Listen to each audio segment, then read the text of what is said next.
नमस्कार स्टूडेंट्स, मैं doctor Sudesh Chaudhary physical chemistry YouTube channel में आप सभी का स्वागत करती हूँ। हम लोग बीएससी थर्ड ईयर की फिजिकल केमिस्ट्री पढ़ रहे थे।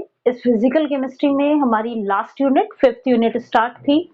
इस फिफ्थ यूनिट में मैंने आपको लास्ट वीडियो लेक्चर्स में relative lowering of vapour pressure का एक रिलेशन बताया था, जिसमें हमने निकाले थे राउल्ट्स लॉ का यूज करते हुए P minus P S upon P. Relative lowering of vapour pressure है ये वैल्यू निकल के आई थी हमारी small N upon capital N. Small N जो था वो था number of moles of solute particles और capital N number of moles of solution. आज हम इसी रिलेशन को निकालेंगे, इसी रिलेशन को कैलकुलेट करेंगे, लेकिन इस रिलेशन से पहले हम relative lowering of vapour pressure और ऑस्मेटिक प्रेशर के बीच एक रिलेशन पढ़ेंगे और उस रिलेशन का यूज करते हुए हम राउल्ट्स लॉ को ड्राइव करेंगे। तो आज जो हमारा टॉपिक है वो है relative lowering of vapour pressure के बीच में और ऑस्मेटिक प्रेशर के बीच में रिलेशन। वॉन हाफ ने देखा था इस रिलेशन को, सबसे पहले वॉन हाफ ने बताया था।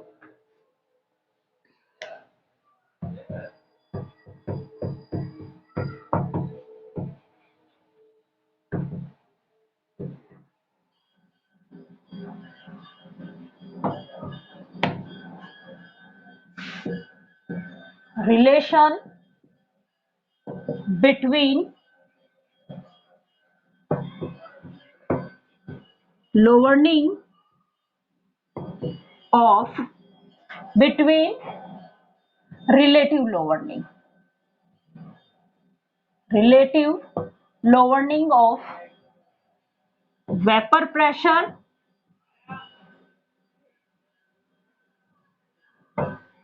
and osmotic pressure।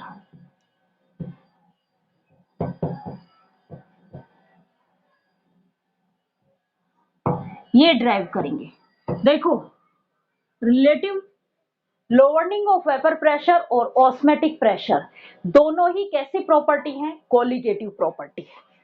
Relative lowering of vapour pressure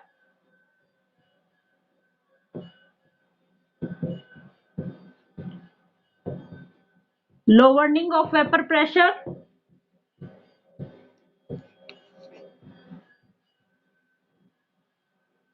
and osmotic pressure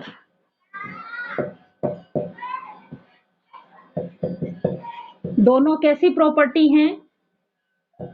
both are colligative property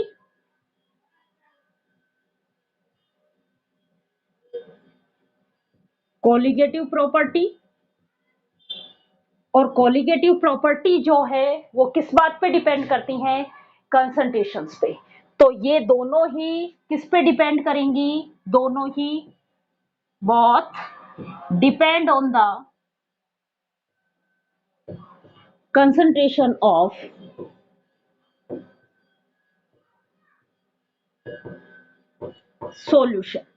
solution की कंसंट्रेशंस पे डिपेंड करेंगी ये दोनों ही प्रॉपर्टीज। इन दोनों प्रॉपर्टीज में क्वांटिटेटिव रिलेशनशिप सबसे पहले जो स्टडी किया था वो वॉन हाफ ने स्टडी किया था। इन दोनों में क्वांटिटेटिव रिलेशनशिप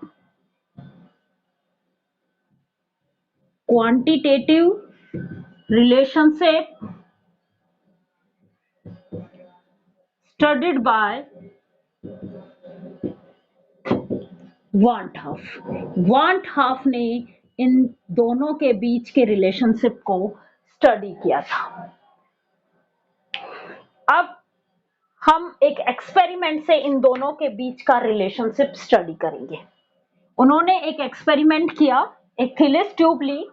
इस थिलिस ट्यूब में नॉन वोलेटाइल सोल्यूट के सॉल्यूशंस फिल किया गया और इस थिलिस ट्यूब के नीचे सेमी परमेबल मेम्ब्रेन लगा दी गई। क्या किया? एक थिलिस ट्यूब ली,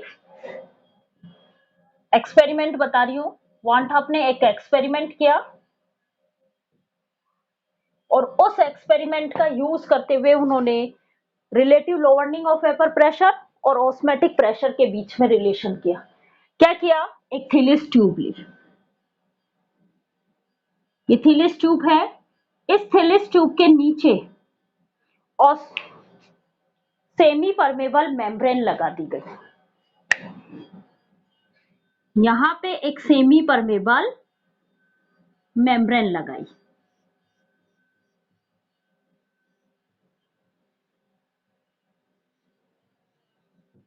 और इस थिलिस ट्यूब में यहां तक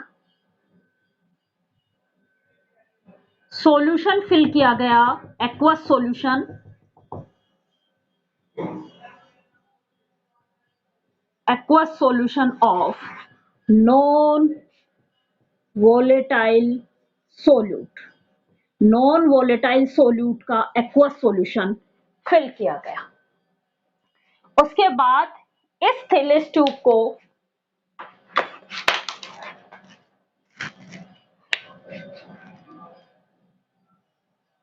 एक बीकर के अंदर रख दिया, एक बीकर में रख दिया और इस बीकर में प्योर वाटर फिल किया गया। भाई एक्वस सॉल्यूशन लिया है तो सोल्यूट का क्या है यहाँ पे? वाटर, तो यहाँ पे सोल्यूट फिल किया गया, सॉरी सॉल्वेंट फिल किया गया और सॉल्वेंट क्या है यहाँ पे? वाटर फिल किया गया। और उसके बाद इस पूरे सिस्टम को एक जार में पैक कर दिया ताकि इससे बनने वाली वेपर्स बाहर नहीं जाए। मीन्स इस पूरे सिस्टम को क्लोज कर दिया गया, पूरे सिस्टम को किसी जार में पैक कर दिया गया, ऊपर एक जार लगा दिया गया और इस जार में एक वैक्यूम पंप लगाया गया जिससे यहां पे वैक्यूम क्रिएट किए। वैक्यूम पंप लगा दिया गया तो पहले जितनी भी गैसेस थी वो बाहर इस वैक्यूम पंप के थ्रू बाहर निकाल दी गई। अब क्या हो रहा है कि यहाँ पे एक सेमी परमेबल मेम्ब्रेन लगाई है और सेमी परमेबल मेम्ब्रेन से सेपरेट है सॉल्वेंट और सॉल्यूशन। तो यहाँ पे ऑस्मोसिस प्रोसेस होगी और हमें पता है कि ऑस्मोसिस प्रोसेस में हाई कंसंट्रेशन से लो कंसंट्रेशन की तरफ मूव करते हैं केवल सॉल्वेंट के पार्टिकल्स। तो यहाँ पे क्या हो रहा है, ये जो सॉल्वेंट के पार्टिकल्स, ऑस्मोसिस प्रोसेस स्टार्ट हुई और सॉल्वेंट के पार्टिकल्स, प्योर वाटर के पार्टिकल्स हाई कंसंट्रेशन से लो कंसंट्रेशन की तरफ मूव होने लगे और ये जो सॉल्यूशन का लेवल था ये धीरे धीरे धीरे धीरे ऊपर उठने लगा और मान लो इक्विलिब्रियम तक ये h हाइट तक ऊपर उठा है, h हाइट तक ऊपर उठा है। और इस सॉल्यूशन में जो ऊपर की तरफ एक हाइड्रोस्टैटिक फोर्स लग रहा है, अब जब वो हाइड्रोस्टैटिक फोर्स जो है वो नीचे से आने वाले इस जो नीचे से आ रहे हैं इस प्रेशर के इक्वल हो जाता है, उसी को क्या कहा जाता है? उसी को हम क्या कहते हैं? ऑस्मेटिक प्रेशर कहा जाता है। और जब हमने इस तरीके का एक एक्सपेरिमेंट किया था उसमें हाइड्रोस्टैटिक फोर्स, जब इतना हाइड्रोस्टैटिक फोर्स क्रिएट हो जाए जो कि सॉल्वेंट के पार्टिकल्स को सेमी परमेबल मेम्ब्रेन से सॉल्यूशन में आने से रोकता है, वही हाइड्रोस्टैटिक फोर्स क्या कहलाता है? ऑस्मेटिक प्रेशर कहलाता है। अब ये जो हाइड्रोस्टैटिक फोर्स क्रिएट हुआ है ये कितना हुआ है? मान लो इसकी डी डेंसिटी है, h हाइट तक इंक्रीज हो गया और जी ग्रेविटी फोर्स है, तो पाई की जो वैल्यू है, पाई ऑस्मेटिक प्रेशर, ये वैल्यू होगी एच डी जी। ये इक्वेशन नंबर 1। पाई की जो वैल्यू होगी वो क्या होगी? H D G. ये मैंने पहले भी आपको एक एक्सपेरिमेंट बताया था, उस एक्सपेरिमेंट में ये समझा दिया था। अब मान लो इस सॉल्यूशंस पे जो लगने वाला प्रेशर है या कहें कि सॉल्यूशंस का जो प्रेशर क्रिएट हो रहा है वो पीएस है। और इस ये जो प्योर सॉल्वेंट है इसके सरफेस पे लगने वाला प्रेशर P है। तो कितना प्रेशर में डिफरेंस आया भाई, वेपर्स बनी और ये जो वेपर्स बनी इस वेपर्स के कारण इसके सरफेस पे जो लगने वाला प्रेशर है वो PS है। और ये जो प्योर सॉल्वेंट है इसके वेपर्स के कारण इसके सरफेस पे लगने वाला प्रेशर P है। तो प्योर सॉल्वेंट के कंपैरिजन में सॉल्यूशंस के वेपर प्रेशर में जितनी डिक्रीमेंट आया वो क्या आया, P minus PS, P minus PS। और ये भी जो P माइनस PS वैल्यू आएगी ये भी किसकी बात पे डिपेंड करेगी, ये इसमें बनने वाली वेपर्स की डेंसिटी के ऊपर डिपेंड करेगी। किस पे डिपेंड करेगी, depend on the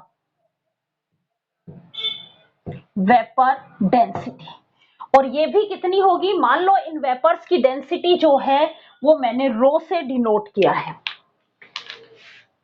in vapour pressure की जो डेंसिटी है वो रो से डिनोट की है, h हाइट तक बढ़ा है ये और g ग्रेविटी फोर्स है। तो इस पे ये जो PS जो प्रेशर में जो चेंजेस आ रहा है इन वेपर्स के कारण जो प्रेशर क्रिएट हो रहा है वो किसके इक्वल होगा, वो भी होगा H रो और G। ये इक्वेशन नंबर 2 है। अब ये माना जाता है कि इन पे जो वेपर्स क्रिएट हुई हैं ये वेपर्स आइडियल गैसेस की तरह बिहेव करती हैं। कैसी वेपर्स हैं ये, आइडियल गैसेस हैं। अब आइडियल गैसेस होंगी तो आइडियल गैस इक्वेशंस को फॉलो करेंगी। आइडियल गैस इक्वेशन क्या कहती है, PV इक्वल टू, अब मैं इन दो इक्वेशंस के अलावा बाकी सब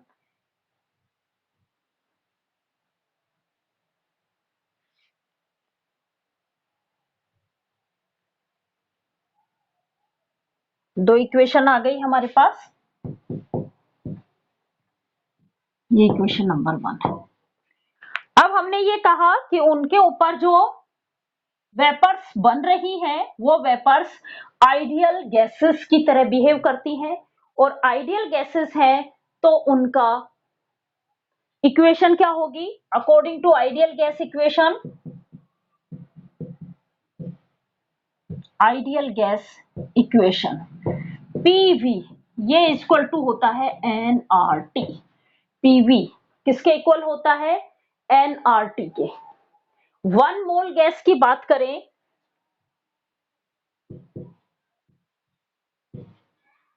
तो हमारे पास PV की वैल्यू आ जाती है RT। हमें वॉल्यूम की वैल्यू निकालनी हो तो वॉल्यूम हमारे पास क्या आएगा, RT अपॉन P, क्योंकि मैं वहां से रो डेंसिटी की वैल्यू निकालना चाहती हूँ।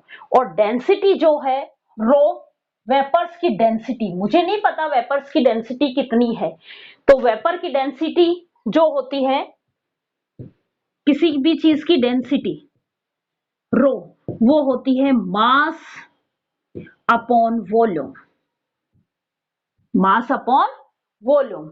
मास हमें पता है, मास हमें पता है कि उस सॉल्यूशंस का मास कितना है, वॉल्यूम हम इस इक्वेशन से निकाल लिया। तो मेरे पास if m mass of solution, यदि सॉल्यूशन का m मास है तो देन रो डेंसिटी ये वैल्यू क्या हो जाएगी, m अपॉन वॉल्यूम की वैल्यू क्या है, RT upon P, RT upon P, तो ये P ऊपर चला जाएगा। ये इक्वेशन नंबर 3 है। यहां से रो की वैल्यू उठा के इक्वेशन नंबर 3 से इक्वेशन नंबर 2 में रख दो। इक्वेशन नंबर 3 से डेंसिटी निकाल ली हमने कि उन वेपर्स की कितनी डेंसिटी है, इस डेंसिटी की वैल्यू हम इक्वेशन नंबर 2 में पुट कर रहे हैं।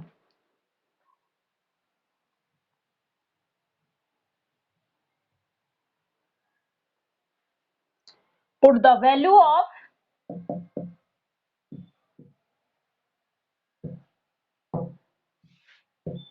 Density of vapour pressure from कौन सी इक्वेशन, इक्वेशन नंबर 3, किसमें, into equation number 2, we get P minus P S, ये इक्वल टू क्या हो गया, H इन 2 में रो की जगह मैं PM अपॉन आर टी रख रही हूं, PM upon R T in में G। क्या इक्वेशन आई, P माइनस पी एस, ये इक्वेशन बन गई हमारे पास H M Z R T in में P। इस P को क्योंकि मुझे किसके बीच में रिलेशन देखना है, relative lowering of vapour pressure. Relative means pure के कंपैरिजन में उनकी वेपर प्रेशर में कितनी कमी आई, इसी को तो कहेंगे। मीन्स रिलेशन किससे देख रहे हैं हम, प्योर से। और प्योर का वेपर प्रेशर, प्योर वाटर का वेपर प्रेशर हमने किससे माना था, P से, और सॉल्यूशन के वेपर प्रेशर को PS से दिखा रहे थे। यहां पे भी ये जो वेपर प्रेशर है ये किसका है, ये जो P प्रेशर है ये किसका क्रिएट हो रहा है, उस प्योर सोलवेंट के कारण प्रेशर क्रिएट हो रहा है। यदि मैं इस P को यहां इसके नीचे ले आऊंगी तो मुझे किसकी वैल्यू मिल जाएगी, relative lowering of vapour pressure की। और relative lowering of vapour pressure की वैल्यू क्या आ जाएगी,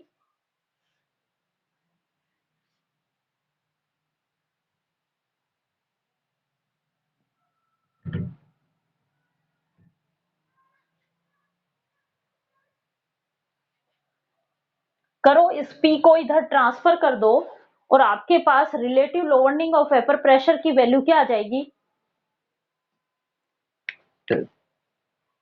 P minus P S upon P, ये वैल्यू आ जाएगी H M G upon R T, H M G upon R T.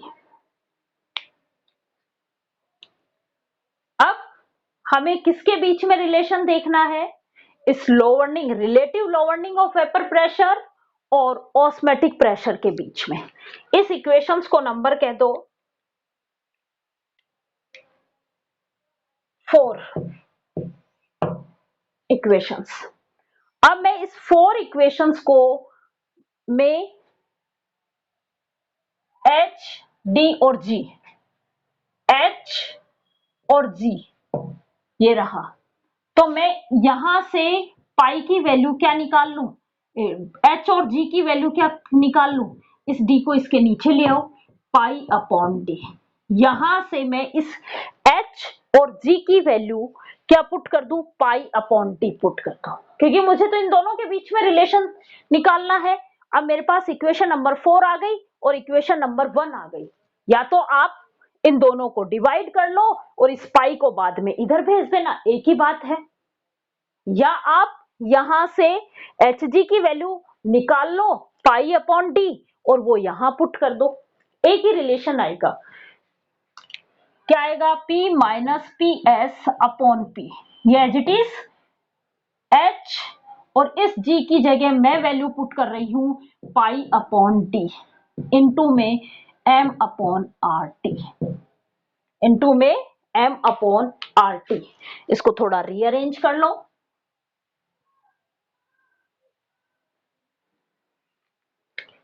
P minus P S upon P ये equal to M D R T into में पाई।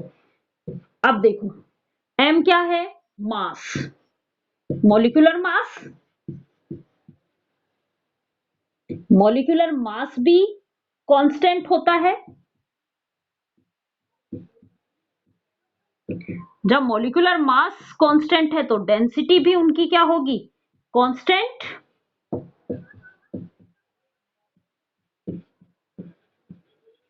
Are constant, gas constant,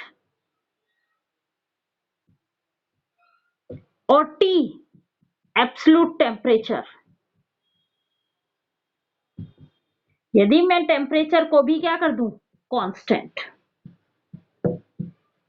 eight constant temperature पे मुझे क्या relation मिलेगा,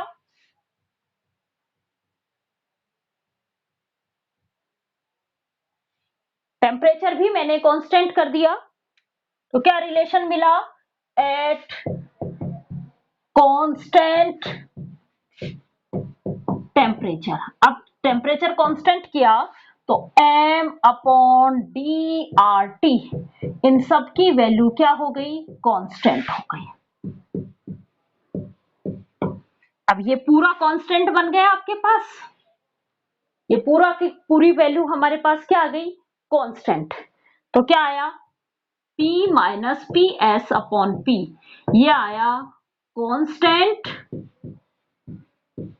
into में pi, means P minus P S upon P किसके proportional है, directly proportional osmotic pressure के। तो क्या रिलेशन निकल गया, इसके अकॉर्डिंग सॉल्यूशंस का relative lowering of vapour pressure जो है वो किसके डायरेक्टली प्रोपोर्शनल होती है, ऑस्मेटिक प्रेशर के। किसने बताया था ये, वॉन हॉफ ने। तो क्या है, according to van half,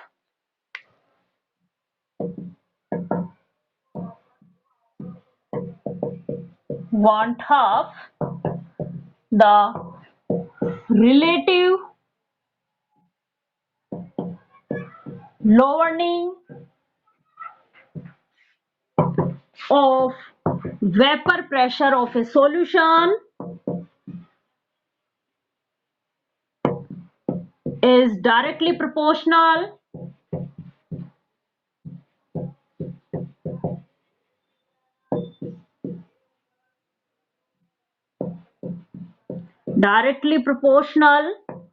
to the osmotic pressure, osmotic pressure। एक स्टेटमेंट तो ये हो गया, एक स्टेटमेंट तो ये हो गया। अब देखो हम दूसरा स्टेटमेंट निकाल रहे हैं।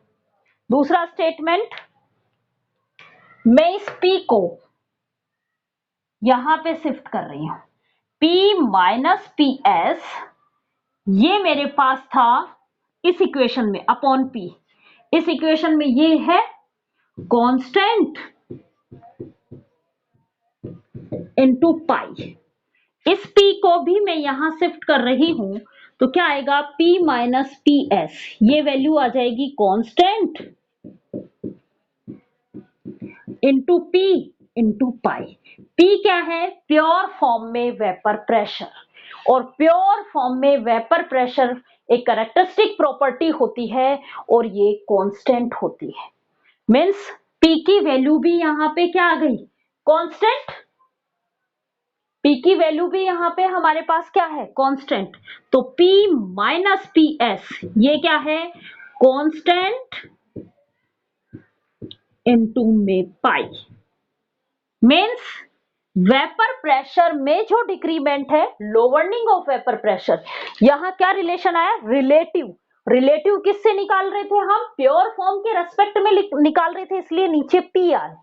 यदि नीचे P हट गया मीन्स केवल और केवल हमें क्या मिला, ये लोअरिंग ऑफ वेपर प्रेशर। क्या मिला, वेपर प्रेशर में जो कमी आई है उसके बारे में। तो दूसरी स्टेटमेंट क्या बन गया, lowering of vapour pressure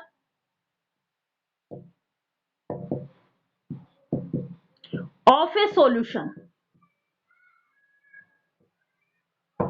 is directly proportional to the osmotic pressure,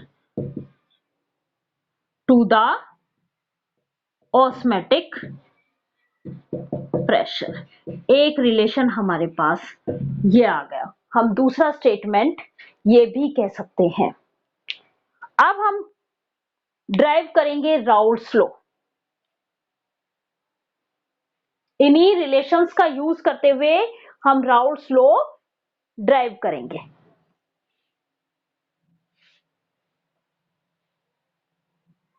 deduction of Raoult's law. Raoult's law मैंने आपको स्टार्टिंग में बता ही दिया था कि relative lowering of vapour pressure की जो वैल्यू होती है वो small N upon capital N के इक्वल होती है।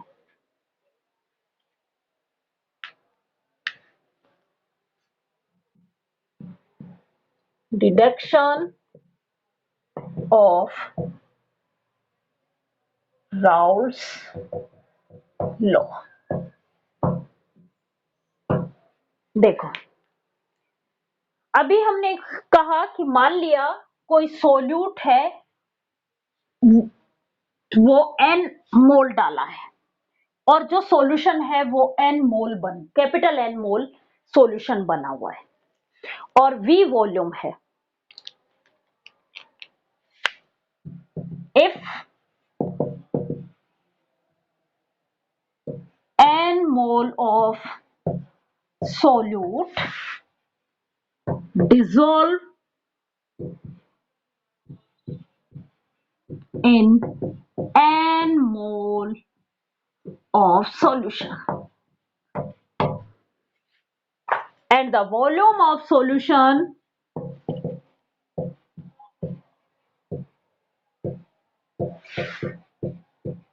is VmL और सॉल्यूशन की वॉल्यूम जो है वो VmL है। तो वांट हाफ इक्वेशंस, अभी वांट हाफ ने क्या कहा था कि इनसे जो वेपर्स बन रही हैं उसका प्रेशर मीन्स ऑस्मेटिक प्रेशर जो है वो वेपर्स का प्रेशर है और वो आइडियल गैसेस की तरह ही बिहेव करता है। तो according to van't Hoff equation,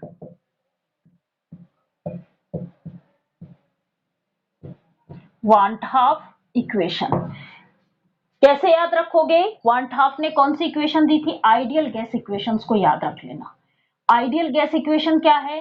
PV equal to nRT। यहाँ पे P क्या होता है? प्रेशर। यहाँ पे हम कौन सा प्रेशर यूज कर रहे हैं? Osmotic pressure. और ऑस्मेटिक प्रेशर को हम किससे डिनोट कर रहे हैं? पाई से। इसलिए P की जगह हम क्या यूज करेंगे? पाई। तो पाई V ये इक्वल टू हुआ nRT। पाई V ये इक्वल टू हुआ nRT। किसकी वैल्यू निकालनी है हमें? पाई की वैल्यू हम कैलकुलेट करें तो ये क्या हुआ? nRT upon V। इस इक्वेशंस को नंबर 1 दे दो।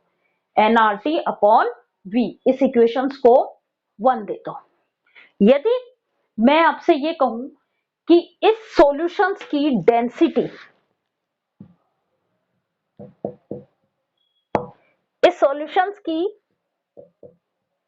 डेंसिटी D है, number of moles n particle है, तो मुझे सॉल्यूशंस का मास क्या होगा? Number of moles into molecular weight, यही होगा टोटल मास ऑफ सॉल्यूशन। ये क्या होगा? n into m, molecular weight into number of moles, यही हुआ। अब हम इन दोनों चीजों का यूज करते हुए हम क्या निकाल सकते हैं? ये वॉल्यूम निकाल सकते हैं क्या? वॉल्यूम क्या होगा? Mass upon density. तो हमारे पास V की वैल्यू आ गई nm upon D. nm upon D. इस वैल्यू को मैं कहां पे पुट कर दूं? हमारी इस इक्वेशन में पुट कर दूं। जो इक्वेशन मिली है ये वाली बनाई थी हम, इस इक्वेशंस में ये वैल्यू पुट कर देती हूँ। इस इक्वेशंस को नंबर दे दो 1 और इसको दे दो 2। Put the value of volume from equation 2 into equation 1 put करो आप। Pi equal to small nRT। अब V की वैल्यू की जगह मैं क्या पुट कर रही हूं? nm, और अब ये D ऊपर चला गया, भाई नीचे आएगा D तो ये ऊपर चला गया। इस इक्वेशंस को नंबर दे देते हैं हम 3।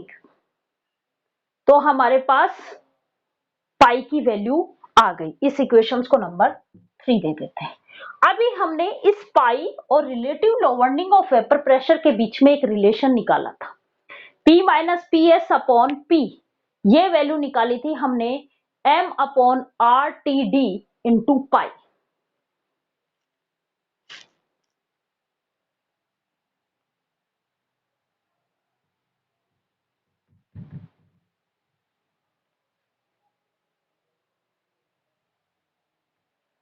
अभी हमने एक रिलेशन निकाला था, relation between lowering of vapor pressure and osmotic pressure।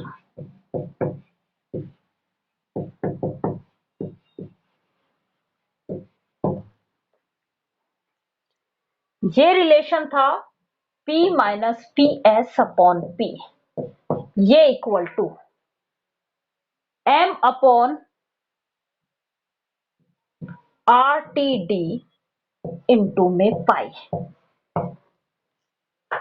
ये इक्वेशन नंबर 3 है, ये इक्वेशन नंबर 4 है। अब इक्वेशन नंबर 3 से मैं पाई की वैल्यू इक्वेशन नंबर 4 में पुट कर दूं और मुझे किसकी वैल्यू मिल जाएगी, पुट करो P minus P S upon P m upon R T D.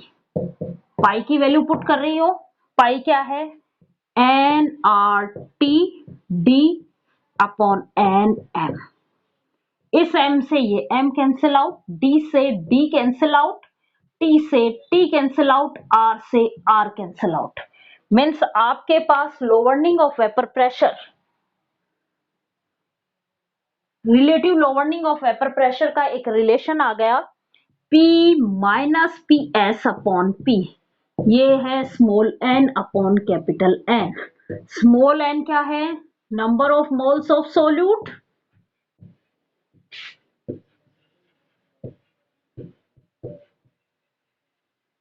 और कैपिटल N क्या है, number of moles of solution.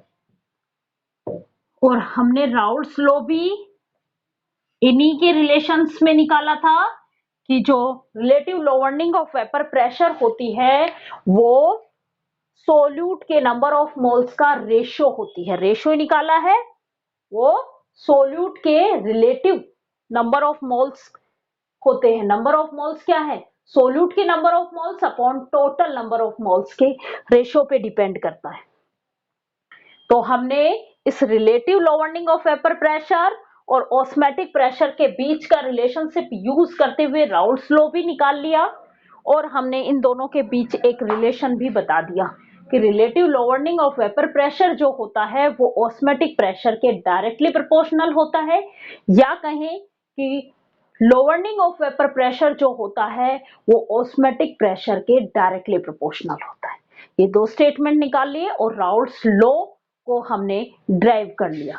अब हम नेक्स्ट क्लास में जो पढ़ेंगे वो पढ़ेंगे measurement of lowering of vapour pressure.